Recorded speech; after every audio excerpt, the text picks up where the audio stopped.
In February 2021, Texas operated 3 electrical grids serving 29 million residents. The Electric Reliability Council of Texas, managing 90% of the state's load, functioned as an isolated interconnection with minimal ties to eastern or western U.S. grids. February temperatures in Houston, Dallas, and Austin typically range between 45 degrees F and 65 degrees F. Residential heating demand averaged 30% below summer cooling peaks. Natural gas power plants supplied 46% of generation capacity, wind turbines 23%, coal 13%, and nuclear 11%. Grid operators planned for winter peak demand of 57,699 megawatts. The system maintained reserve margins sufficient for typical cold weather events lasting 24 to 48 hours. Forecasts projected stable late winter conditions through mid-February. Texas winter climatology between 1990 and 2020 showed mean February temperatures of 52 degrees F in Houston, 48 degrees F in Dallas, and 51 degrees F in Austin. Hard freezes below 28 degrees F occurred in roughly one-third of February periods, typically lasting 12 to 36 hours before Arctic air masses retreated northward. The state's electrical infrastructure reflected this pattern. Natural gas power plants designed for southern latitudes incorporated minimal freeze protection. Wind turbines in West Texas operated without extensive cold weather packages, standard in northern installations. Water systems lacked deep burial depths common in northern states. The ERCOT grid's isolation from neighboring interconnections stemmed from regulatory decisions dating to the 1930s and 1960s. Direct current ties to eastern and western grids totaled approximately 1,200 megawatts, enough to import 2% of typical winter demand. Grid operators maintained spinning reserves and demand response programs calibrated to summer heat events, which historically produced the state's highest electrical loads. Weather forecasting services issued outlooks in early February showing no significant Arctic intrusions through February 20. Grid generation availability stood at 83,000 megawatts on February 10, substantially above projected winter peak demand of 57,699 megawatts. On February 11, meteorological agencies detected a polar vortex displacement propagating southward across Canada. By February 12, forecast models projected Arctic air penetration to the Texas-Mexico border by February 14. Surface temperatures in the Texas Panhandle fell below 0 degrees F on February 14 at 6:00 a.m. Dallas recorded 2 degrees F at 7:30 a.m. on February 15, the coldest temperature since 1989. Austin reached 13 degrees F. Houston measured 16 degrees F, breaking a 32-year record. The cold mass persisted without moderation. Dallas remained below freezing for 139 consecutive hours beginning February 14. Austin recorded 144 hours below 32 degrees F. Temperatures in San Antonio dropped to 12 degrees F on February 16. Wind chill values reached degrees F across the Panhandle and North Texas.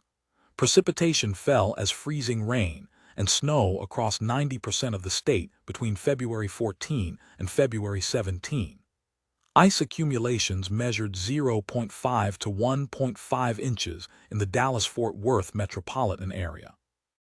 The southern extent of hard freeze conditions reached Corpus Christi and Brownsville, locations where infrastructure design assumed no sustained freezing.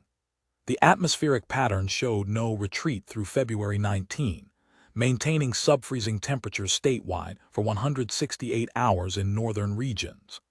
Natural gas production declined 45% statewide between February 14 and February 16 as wellhead equipment froze. Processing plants lost pressure control and shut down safety systems. Pipeline pressures dropped below operational minimums at 26% of monitored points. Power plants designed for fuel delivery at 1,000 psi received supply at 400 to 600 psi. Coal pile freezing immobilized fuel handling equipment at thermal plants. Wind turbine blade icing reduced output from West Texas wind farms by 93% between February 14 and February 17. Installed wind capacity of 25,000 megawatts delivered fewer than 2,000 megawatts during peak evening demand on February 15. The South Texas Project nuclear facility reduced reactor power to 50% on Unit 1 due to feedwater pump freeze protection sensor failures. By February 15 at 1:00 a.m., 30,000 megawatts of generation capacity had gone offline across all fuel types. An additional 16,000 megawatts failed between 1:00 a.m. and 8:00 a.m. on February 15. Gas turbine plants experienced combustion instability in intake air temperatures 60 degrees F below design specifications. Freeze damage to instrumentation lines caused automatic shutdowns at coal and gas facilities across 14 counties. Total generation availability fell to 43,000 megawatts by 8:00 a.m. on February 15, insufficient to meet projected demand of 69,000 megawatts. ERCOT grid frequency dropped from 60 Hz to 59.4 Hz between 1:00 a.m. and 1:52 a.m. on February 15. At 1:23 a.m., operators initiated the first rotating outage protocol, disconnecting 10,400 megawatts of load. Frequency continued declining. By 1:52 a.m., system frequency measured 59.3 Hz. Automated underfrequency load shedding relays triggered at 345 substations, dropping an additional 14,000 megawatts instantaneously. Grid frequency stabilized at 59.6 Hz by 2:15 a.m., but remained outside safe operating parameters. Continuous load shedding through February 15 maintained system stability, but left 4.5 million metered connections without power. Rotating outages designed for 15 to 45-minute durations became static due to insufficient generation recovery. Neighborhoods designated for temporary disconnection remained de-energized for 40 to 72 consecutive hours. By February 16 at 6:00 p.m., the grid served only 45% of normal load. Critical infrastructure circuits carrying hospitals and emergency services experienced 18 unplanned outages statewide. Transmission line ice loading caused 41 structure failures in East Texas between February 15 and February 17. Substation equipment rated for minimum temperatures of 0 degrees F failed at degrees F in the Panhandle. Total sustained outages affected 10.3 million people by February 17. Municipal water systems lost pressure as electric pumps went offline. Pipes froze in structures without heat. Houston reported 250 water main breaks on February 16, increasing to 600 breaks by February 18. Austin issued boil water notices affecting 1.1 million residents on February 17. Statewide, 14.9 million people lost water service or experienced low-pressure conditions between February 15 and February 20. Cellular network towers operated on battery backup for 4 to 24 hours before losing connectivity. By February 16, 37% of cell sites in the ERCOT service area had gone offline. Landline telephone service degraded in regions without backup power at central offices. Internet service providers reported 42% network unavailability statewide on February 17. Road ice and abandoned vehicles blocked 2,100 miles of state highways. Dallas-Fort Worth International Airport canceled 2,400 flights between February 14 and February 18. George Bush Intercontinental Airport in Houston closed for 31 hours beginning February 15. Emergency vehicle response times exceeded 90 minutes in Austin and San Antonio during peak outage periods. Grocery store refrigeration failures led to food spoilage across the supply chain. Natural gas shortages forced 348 industrial facilities to shut operations. Carbon monoxide poisoning from indoor generator use and vehicle exhaust accounted for 17 fatalities between February 15 and February 19. ERCOT reported 4.5 million customers without power on February 15, representing approximately 10.3 million individuals. Outage duration exceeded 48 hours for 3.2 million customers. Houston metro area experienced rolling blackouts affecting 1.4 million metered addresses. Dallas-Fort Worth lost power to 1.1 million locations. Austin reported 230,000 outages persisting beyond 60 hours. Some circuits remained de-energized for 96 consecutive hours in San Antonio and Corpus Christi. Interior building temperatures in structures without power dropped to 35 degrees F to 45 degrees F, depending on insulation and thermal mass. Hospitals operated on backup generators, with 14 facilities reporting generator failures requiring patient transfers. Dialysis centers canceled 11,200 appointments statewide between February 15 and February 19. Emergency room admissions for hypothermia increased 340% compared to February 2020.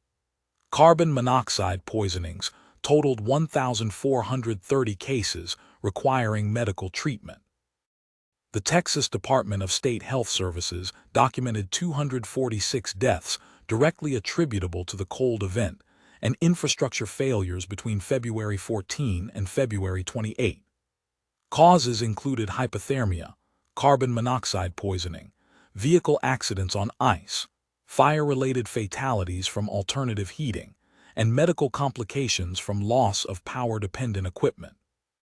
Economic losses totaled $130 billion across residential, commercial, and industrial sectors.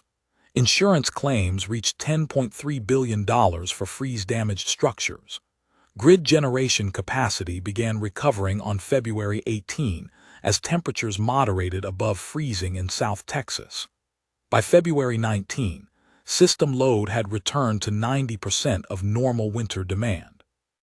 Full restoration of customer connections occurred by February 21 in most regions. Isolated rural circuits remained de-energized until February 24 due to transmission damage. The Federal Energy Regulatory Commission and North American Electric Reliability Corporation initiated a joint investigation on February 16. The inquiry examined generator winterization practices, fuel supply coordination, and grid operating procedures. Published findings in November 2021 documented inadequate freeze protection at 210 generating units totaling 52,277 megawatts of capacity. Natural gas production freeze-offs exceeded power plant failures as the primary cause of generation loss. Recommendations included mandatory winterization standards, fuel assurance programs, and improved weather forecasting coordination. The Texas legislature passed Senate Bill 3 in June 2021, requiring the Public Utility Commission to adopt weatherization standards for generation and transmission facilities. ERCOT implemented enhanced winter preparedness protocols including generator inspections, fuel supply surveys, and load shed priority revisions. Winterization compliance audits began in October 2021, covering 324 generation facilities. The 2021 Texas power crisis remained the largest forced blackout in U.S. history by population affected, and the most severe winter grid failure recorded in North American reliability data through 2024.